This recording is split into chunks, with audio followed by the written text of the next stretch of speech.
Hello everyone, this is Ashutosh here, and in our market psychology series, where we draw inspirations from Panchatantra or Aesop's Fable, and then logically deploy the learnings in the stock market, I am back with part 4, where we are going to talk about position sizing in stock market. The flow of this content would be we would be covering a story, we will be drawing the learnings from there, and then we will be building on top of that. So the story that we are going to talk about today is that of greedy monkey who sees a cookie jar, and the monkey thought that let me have one, but the moment monkey put his hand in the jar, he became a little greedy and he thought that let me have more. The fist got tightened and the monkey was not able to pull out his hand from the jar later on. The monkey got caught. Now, there could be multiple learnings from this story. Let's understand them. Uh, but another case which I wanted to show, this is a real picture from 1912 somewhere, where a similar technique was used to capture monkeys for circuses, live monkeys for circuses.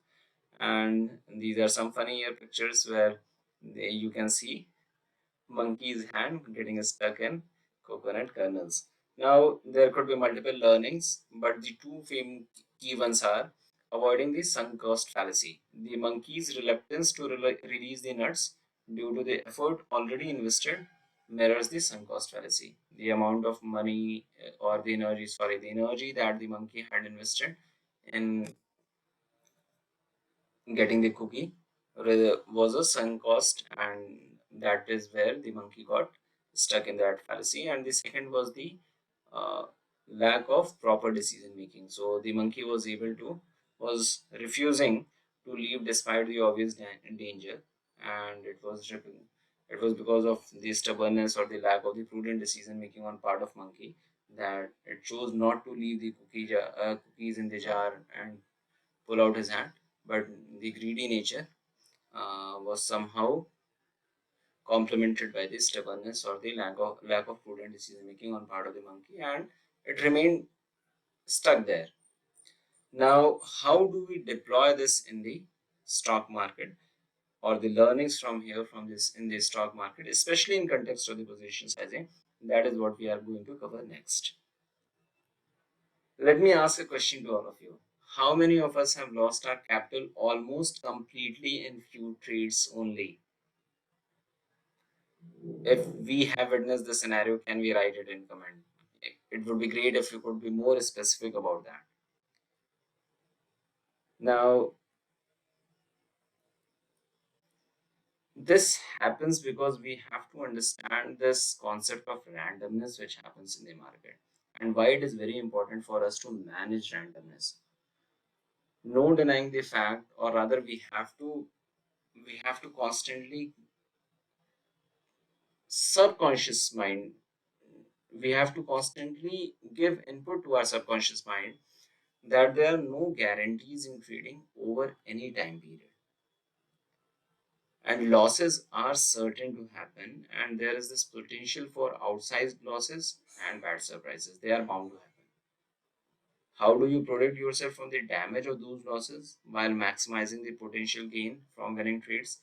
That is, there could be multiple ways and strategies around it, but one of the definite tool that we should be focusing on is the right position sizing that we are talking about. By position sizing, we mean how much should I trade? It is very important. How much should I trade means if you are there with a capital of $10,000 or say $1 lakh, $1 million, what is the amount or the percentage of that whole capital are you looking to invest in a single trade or in the positions that you are going to take? The guiding principles that we as retail participants should have is no one loss should be taking us out of the game. It is very important. And we have to minimize the damage from a string of losses.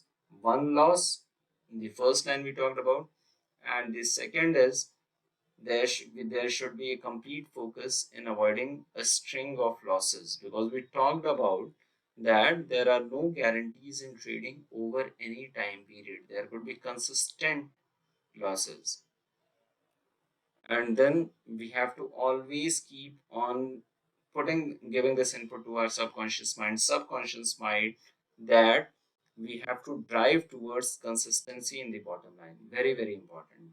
We have to make sure that we remain consistently profitable.